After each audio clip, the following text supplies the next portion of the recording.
Hello there, fellow maker. Thanks for joining us in this shop. You've got Bill today, and of course, Britt's behind the camera. Hello. We're so stoked because we have an incredibly special project to work on. This is the gift I received in the Prop-Tart Secret Santa gift exchange. They do it every year. We'll have a link to the Prop-Tart group where you can go join.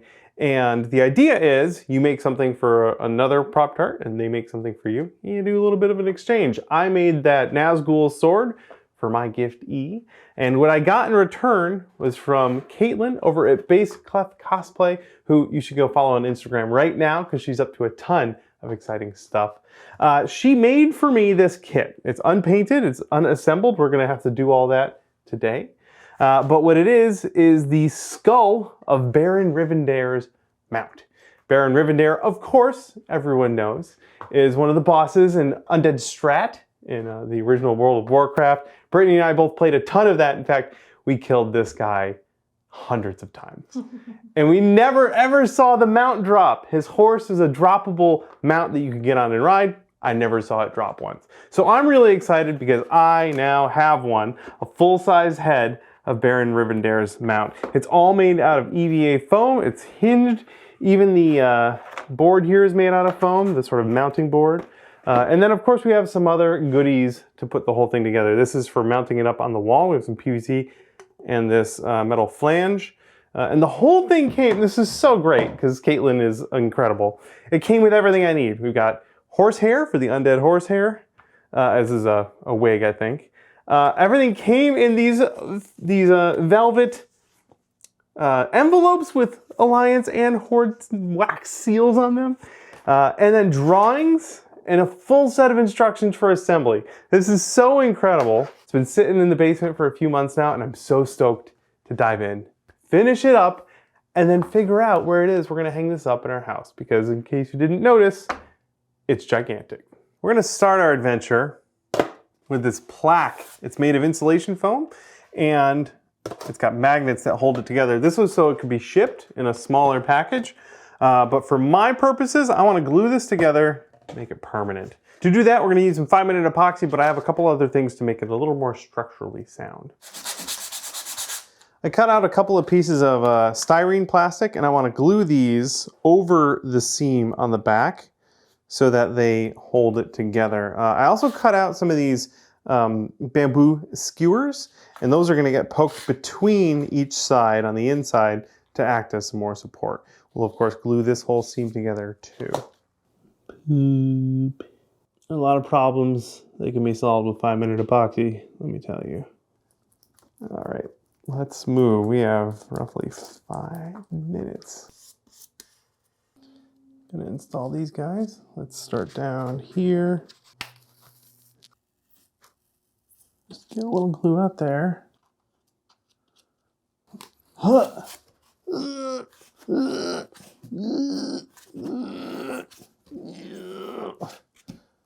There we go. Awesome. Then we take our plastic and glue that down too. On a side note, you don't want to use super glue because it will melt this insulation foam. Another good reason to use 5-minute epoxy. Hold that down with our 1, 2, 3 blocks. It goes down. There we go. A little more weight. Let's see. Oh, there we go. Perfect. Let's let that dry or cure. The gluing went terrific. Time to do some paint. We want wood, so I need some wood colors. Snick, bub. What I have here is just a collection of browns. I'm going to start with this darker burnt umber as like the base color, and I want to try and paint a faux wood grain. So the darker will go on top, and then we'll try and do some stripes with some of these lighter browns. But first, let's water this down and just cover the whole thing with this dark paint. We need a little more water than that. We will probably end up doing a couple of coats of this, maybe mix up the shades a tiny bit. I'm just using a mop brush for this too, just to get coverage. There we go.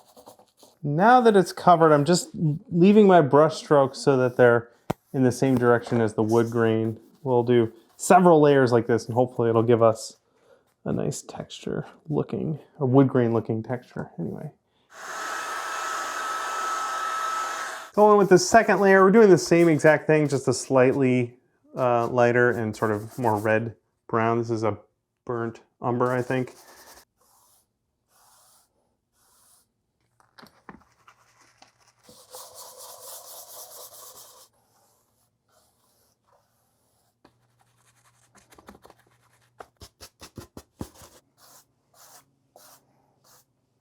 Our plaque here is looking really great. We let this dry overnight. Should be nice, sturdy. We're gonna do a wash over the whole thing with just some black paint. The grooves that are carved in here, I wanna get a little contrast in those. Get ourselves a nice wash here, just some black. And this is just a wash. We're gonna brush it on and wipe it off. And a little bit of this. Yeah, actually, let's get a little water on there.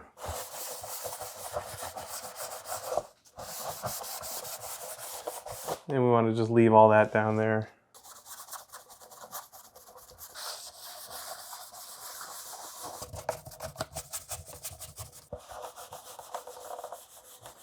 Next is going to be the highlights, and we're just using more of this raw sienna. Just a little bit. We're going to do some dry brushing on the edges.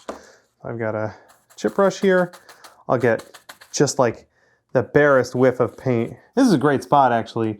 The lighter edge here is because while I was wiping the black paint off, some of the edges lost all their paint. So that's where we're gonna add some dry brushing. Just a little bit to make it look like that's the raw wood underneath sneaking through.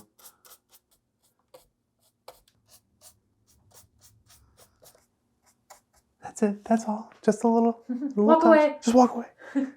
There it is. The plaque is all painted. It's still got to do some drying. I have to do some drying. I paint all over myself. But it looks great. I love how this turned out. And it's just acrylic paint, just a handful of washes. So we'll let this dry. I decided I'm not going to clear coat this. It's going to go up on the wall. It won't be handled. So it doesn't really need any protection. And I love the sheen it has right now. So this part, the painting anyway, is all done. Time to move on to some structural elements. This is what's going to hold our horse neck and eventually head, and we'll hold it onto the wall. Caitlin was super clever. She meant for this flange to be drilled right into the wall, and then for the two halves of our plaque to snap around it, obviously. I went a different route. I want this all to be one homogeneous piece that I can just pick up off the wall and move easily, which is why I glued those together. But very clever solution. So this piece here is going to get permanently attached right there. But before I do that, I think these PVC parts should get some paint. Eventually, all of these spine parts are going to go over that, and I'd rather paint this sort of a base bone color first. So I've scuffed up these PVC pipes. I'm going to prime them and give them a coat of paint. The primer on that PVC pipe is drying right now, but the rest of the horse parts have already been primed. So we can start painting these, and we'll paint that in just a minute. The neck pieces are all numbered, which means I can put it together in the right order, but I'm gonna paint over the numbers. So I have a hot knife here, and in a nondescript spot, I'm gonna put the number with a hot knife. That way, if I paint over it, I can still see the number. All these parts are made out of EVA foam, which means you can alter them with a hot knife like that. But of course you want to be in a ventilated area. We have a fan going here, and a respirator is not a bad idea either. For the paint, Britt mixed up this wonderful creamy bone color. This will just be the base color. There'll be many other colors on top of it, but basically everything's just going to get a whole lot of this paint as our foundation.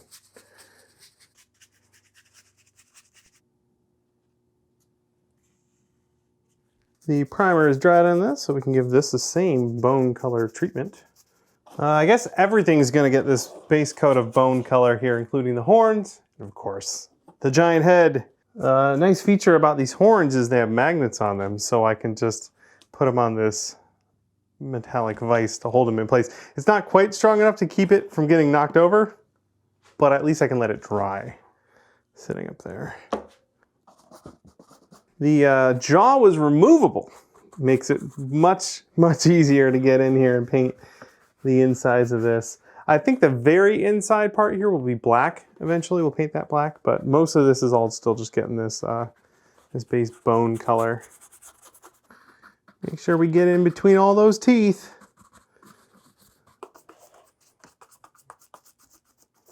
I got 2 good coats of this base color put on all of our foam parts here.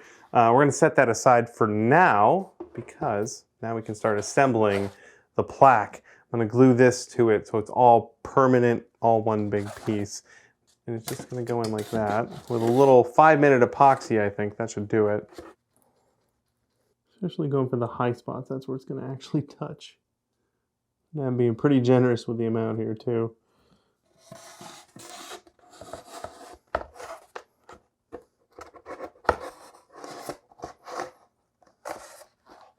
All right, we'll just weigh it down with some 1, 2, 3 blocks and hope it made enough contact. Make sure it's nice and centered. That looks good. Now we wait. I hate waiting. Our epoxy is mostly cured, but I'm giving myself a little insurance and filling some of these gaps with some hot glue. Time for some more paint. I'm gonna work on these vertebrae first. And we're going with all the dark areas now. So the spots in between the vertebrae is what I'll be working on first. But I'm gonna go over everything, the eye sockets, the nose, that needs to be really dark, and we'll do some shading between the horns, teeth, and all of that. So we got some paint mixed up here. Thank you, Britt, for mixing me this nice dark brown. You're welcome. A lot of this is going to be done with a damp old sponge. This sponge has been used on many, many costumes. And we're going to try and do like a little bit of a gradient. We want dark near the middle and then maybe have it sort of fade out a little bit as it gets near the edge. We're going to try and do like a little bit of a shadow here because it's going to be dark in between all of the vertebrae. And we have a whole bunch of them to do.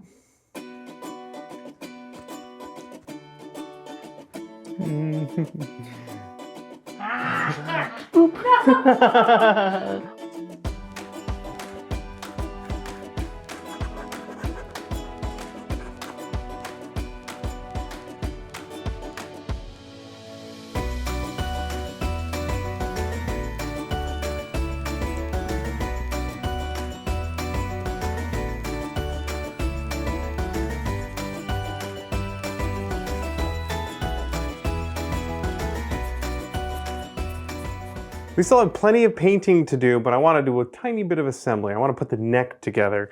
And all of these vertebrae just slide onto our PVC pipe, and then we'll glue it down. I've already done a test fit to make sure everything looks good. And now we're just going to one by one add all of these. We'll get it kind of in place so I know where it needs to go. And then I'm just going to put a tiny bit of hot glue. The foam is quite snug around the PVC already. I don't think it needs a ton of glue to hold it there. I labeled numbers so I know which one's next. Even though we painted it, I can still tell that's a 2. And the numbers face out as per Caitlin's instructions. Drop a hot glue there. A dollop of hot glue. It's the one time I've used the word dollop when I'm not describing sour cream.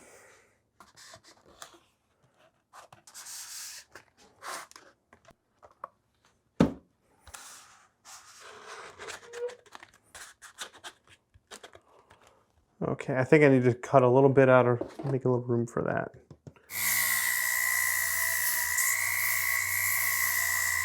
The last neck piece.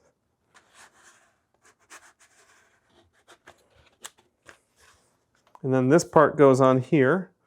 I think we can just friction fit that. It seems like it's quite snug. All right, the neck is ready. We'll do more painting on it, obviously, but it's ready for when the time comes to put a head over here. I really like how your horn painting has gone, Britt.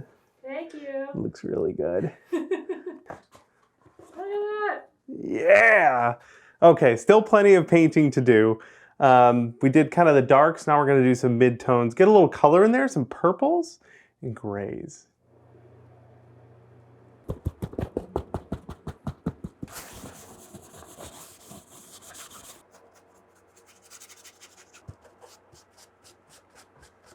We finished up with that sort of medium gray, and I love the texture that we were able to add.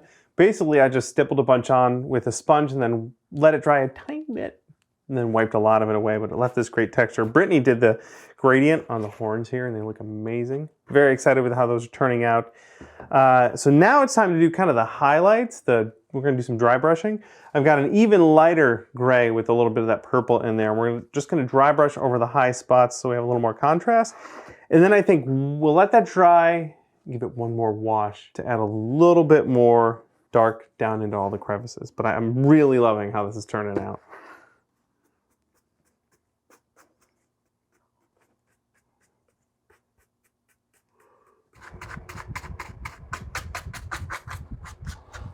I'll get you next time, He-Man. That was so much painting. We let this dry overnight. I want to do one more dark wash, dirty things up a little bit, get a tiny bit more contrast in there. But I love how this has turned out. And thanks for the help, Britt. You're welcome. Yeah. High five. This is going to be much thinner of a wash, so a lot more water. Some brown and some black. These horns magnet on, and I want to add a little shadow, a little dark around the bottom of them. Even though they're going to come off, I want to make sure there's a little something there to indicate that they're connected.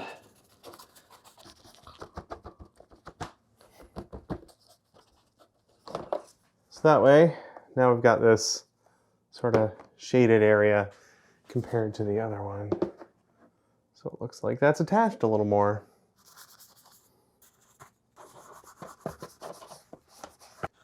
Some good looking choppers there. I like it. The head's looking great. Next is the glowing eyes. And Caitlin's done a lot of the work for us. We have a pair of little domes here to act as the diffusers. I think we'll sand the inside of those.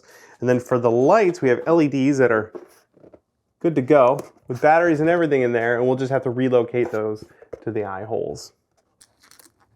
Okay, so I think what I want to do is make a couple of bunches for, it looks like 5 LEDs per eye that I can send to each eye. So I'll just untangle these and rearrange them until we get there. Got one bunch kind of put together here, and I hope that the zip tie will hold it. Try and get them all flush too. There we go.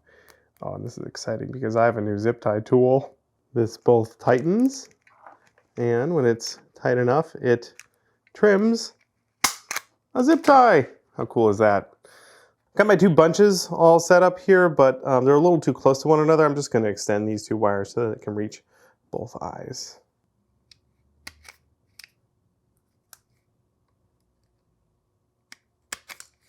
Well, I cut that right off. Just try that again. There we go. Got a little shrink wrap here. And a little heat gun action.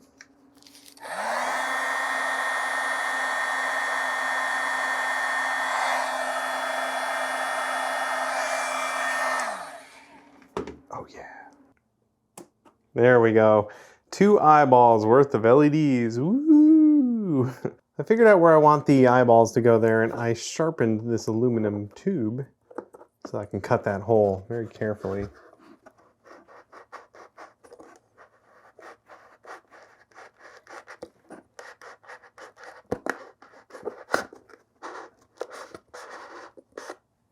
Perfect. And then one of these little packets of LEDs can go in there.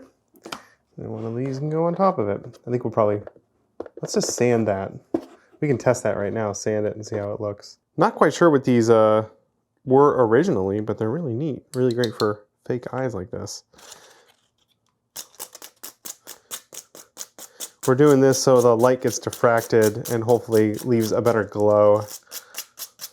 Got the fully clear one there and the sanded one there. Let's see what sort of difference it makes. See, with this, we just see the individual LEDs, but with the sanded one, we get much more of a glow. Ooh. I bet it's even more apparent on camera, too. Oh, yeah, it looks great. Yeah. Let me turn it along. Whoa. That's not the other one. Wow, dramatically different. That's so sick. Okay. Now I'm just using good old-fashioned hot glue and some cat hair. like a cat hair in there. Looks good. Time to glue down the orb here. I'm putting glue in the shell here. I'm hoping when I put it down there, it'll sort of fall onto the other parts and get nice and stuck. Whoop, whoop. I guess that's just there now, huh? Let's see how it looks all lit up. Ooh, yeah. Okay, it's just a preview. All right, it's time to attach the jaw. And these hinges, I think these look like Harbor Freight magnet containers or similar. I think it's pretty clever. It goes through this hole here and then the lid screws on to retain it. Never throw this stuff away. Got a little washer there to go on. Perfect. And that'll go through this. It'll get another washer. And then a cap. Nice. Yeah. Up next is going to be the hair. There's some sort of bundles of hair coming down over the bones on the neck. And Caitlin provided us with a wig that's close. And then we did a test here to do some coloring on it. We want it to look a little faded and a little darker. So we'll make some bundles to do like this goes on either side. There's a big one here. So we'll make 4 different bundles and then we'll do some aging and coloring. We figured out roughly how much we want. And I want these bundles to be like this one with a flat spot there because that's how we'll attach it inside of the foam. I'm just gonna kind of lay this flat here and super glue it, which is how I did this. If I had a thinner super glue, that'd be better, but this medium stuff will have to do. Trying to get it down in there too so that all the fibers get glued together. Got the accelerant here so we can make it cure right away. Liberate our bundle here. Okay, this one here is nice and sort of feathered on the bottom, and this one's got this like straight line, so we're gonna do a little roughen up with a very sharp blade. I have a Persona blade here. And I'm just gonna go in and start hacking away at the bottom of it until it looks a little less like I just cut that off at a hard angle. There we go, it's getting a little more uneven, a little more, I would say, natural or unnatural. I ended up using hot glue instead of super glue for most of this, and that seemed to be a much better choice. Let's trim this one off.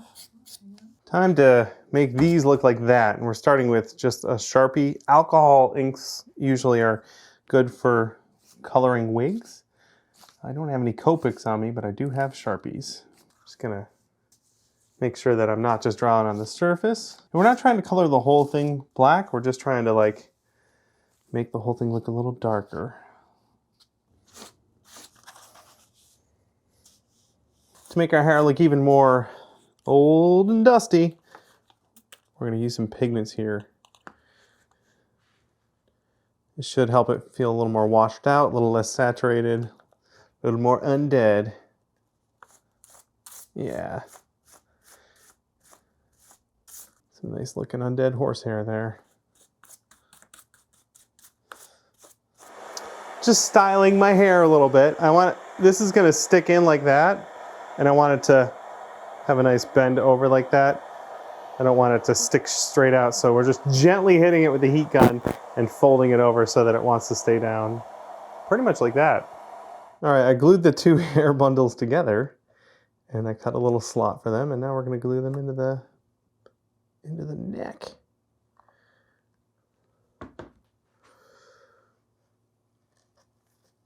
Oh, in you go.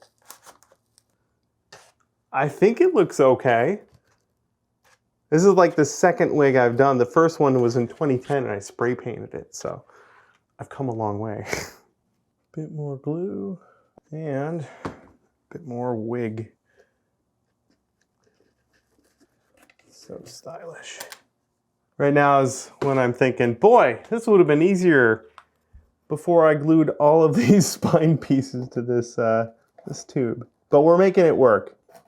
All right, looking good, looking good. Nice. We're so close to done, and I'm getting really excited. One of the last pieces is this little plaque. It says Rivendare's Deathcharger on it. It's gonna go on there with magnets. Oh yeah. But I wanna give it a quick dusting of some silver paint, just a little dry brushing, call out all those details.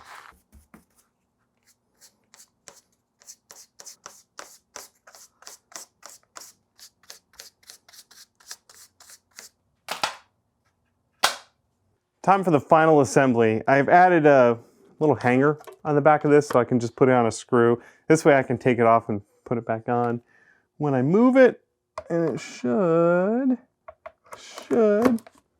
work just like that. Excellent. Next is the head. We've got our neck bone here. We've got a hole for that.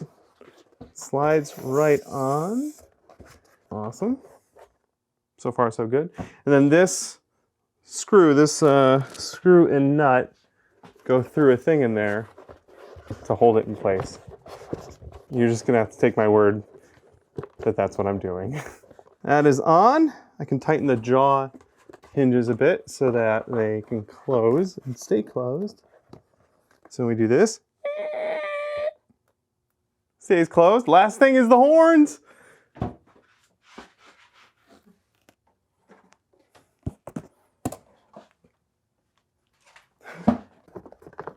Yes! Look at him! That's, oh, the lights! Just gotta reach into his mouth again. Now he looks extraordinary. Oh, you go get him there, Deathcharger. How amazing is this? It's so gigantic. It's so big. It definitely can't live here. Well, now I need to go over here and take a look at it. It's like 3.5 feet from the wall. Like that projects into a room, doesn't it?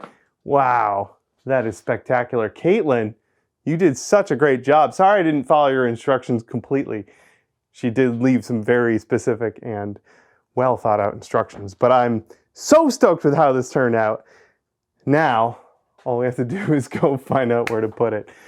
Thanks so much for watching. Thanks again, Caitlin, for the kit. This turned out amazing. I love it.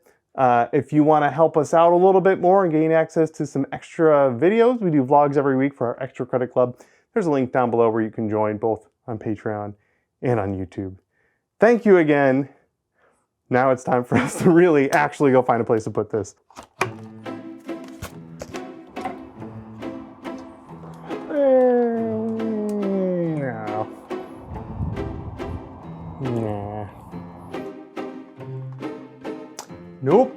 Nope, that's the worst spot.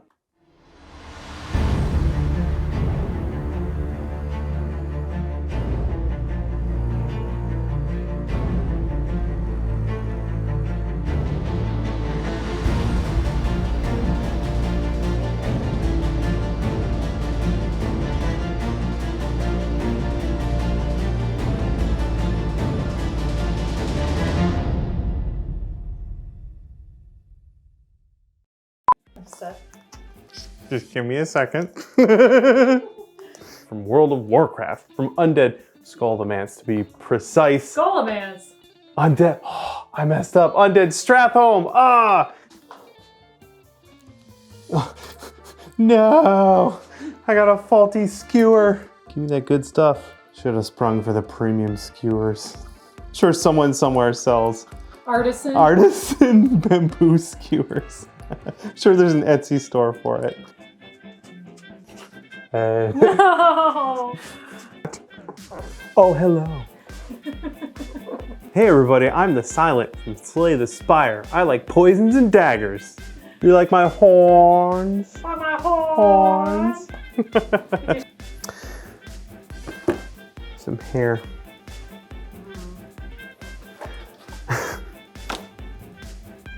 It's beautiful.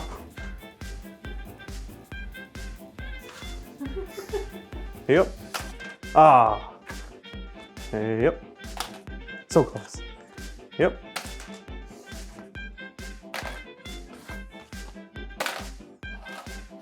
First try.